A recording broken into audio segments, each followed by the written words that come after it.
Hey man, what's up? What's happening? You already know who it is and what it is. It's your boy Nephew Q here to give you another installment. And today I want to talk about something that is near and dear to my heart. Team USA. We took yet another L today.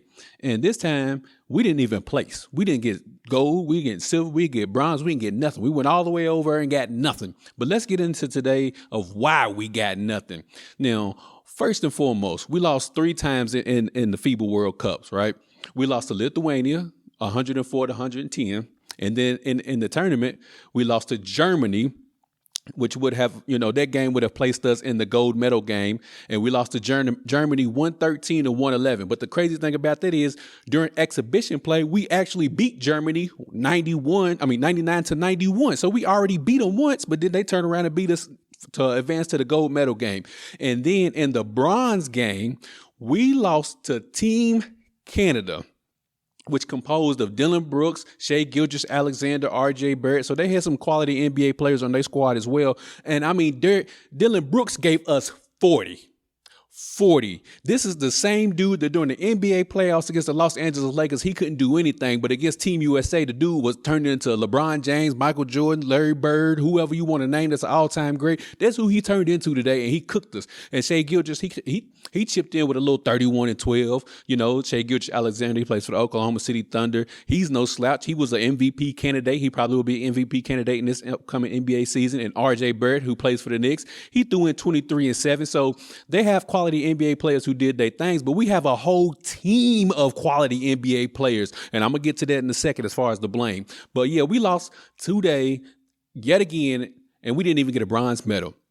But let's talk about where the blame should go. Now, to me, the blame should go all around, right? But the blame starts at the top. Jerry Colangelo and Steve Kerr, they picked this sorry-ass roster. And I don't mean sorry-ass roster as in these guys aren't good because they're NBA players, so obviously they're good. But I mean, they picked this team composed of up-and-coming C+, B- type of guys thinking that this was going to get it done.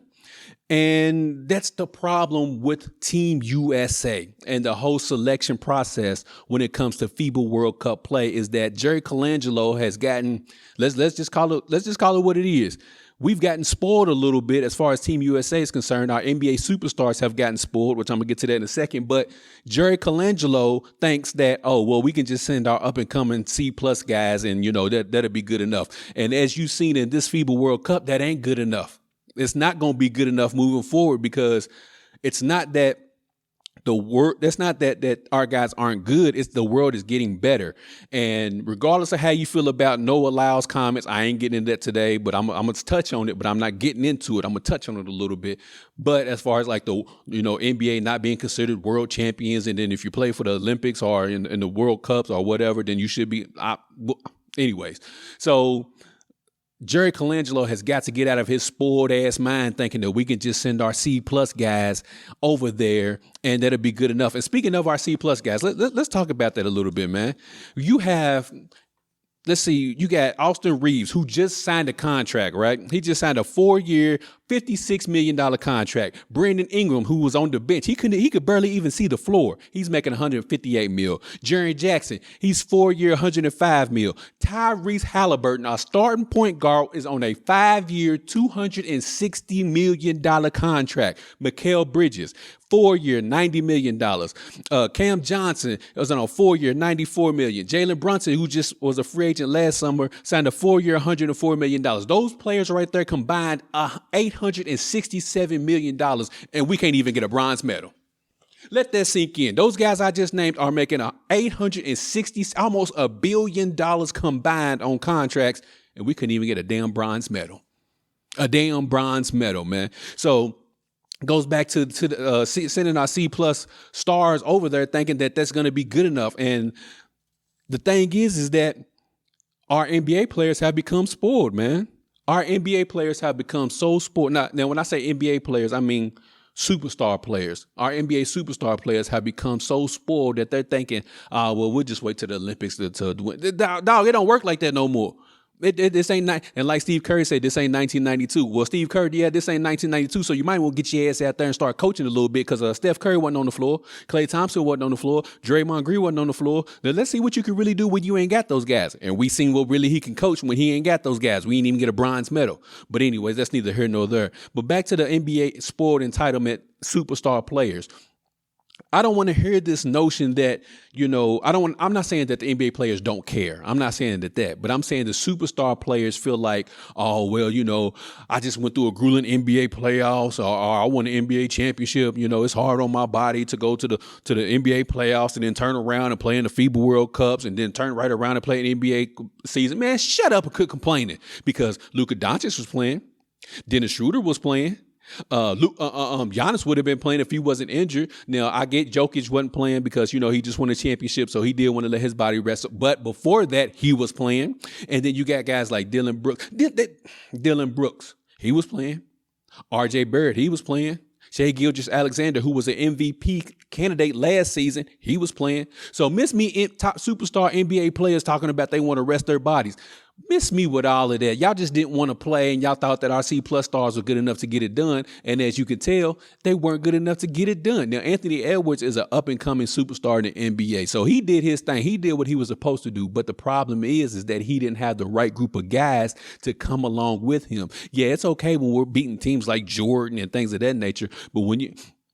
And what gave people a lot of hope is we actually beat a quality team like Spain as well. So we were thinking, oh, okay, this. But when that tournament play started happening and it's a little bit different and the pressure's a little tight and palms get sweaty and butt cheeks get tight, you've seen the results.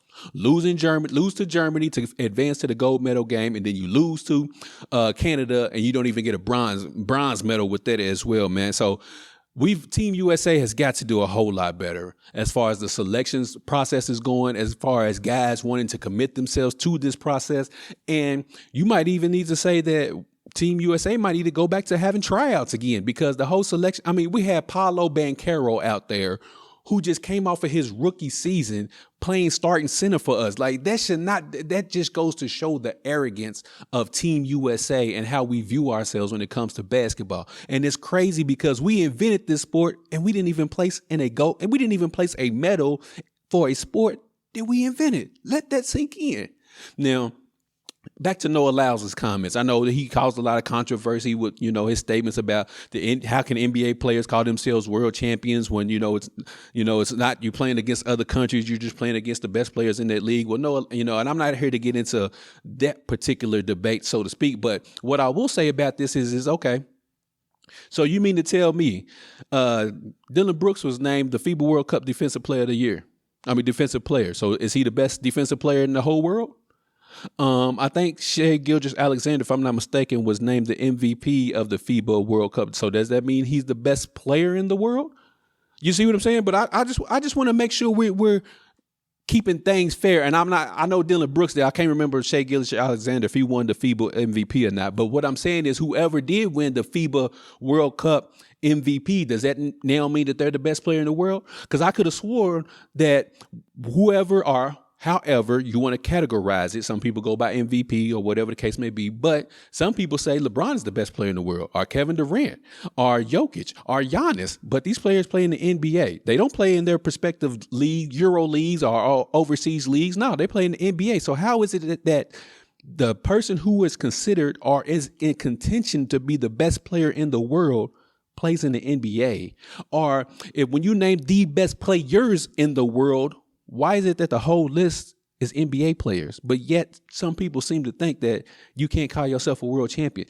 And I said I wasn't gonna get into it. It just bothers me how people have jumped on this Noah Lyles thing so much to discredit NBA players and their accomplishments, but to give praise to other players and their accomplishments overseas. But yet everybody who plays overseas wants to get to the NBA because it's the world's best league. You see what I'm saying? Like, that doesn't make sense to me. That doesn't equate to me. And I know people are like, whoops, Noah Lyles was right. Noah Lyles was not right. What?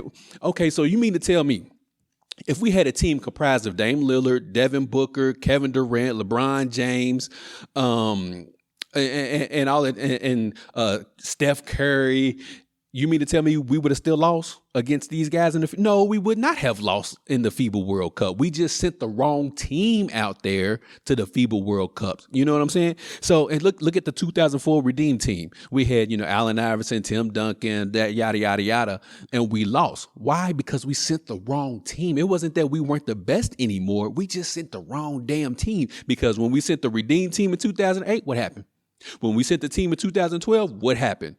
You see the reoccurring pitch in here that when we send our best to actually go show people what we do with basketball, we get the gold medal. When we send the right team out there, we get the gold medal. And why is that? Because we have the best players playing in the best league, and that's why we come home with the gold medal consistently.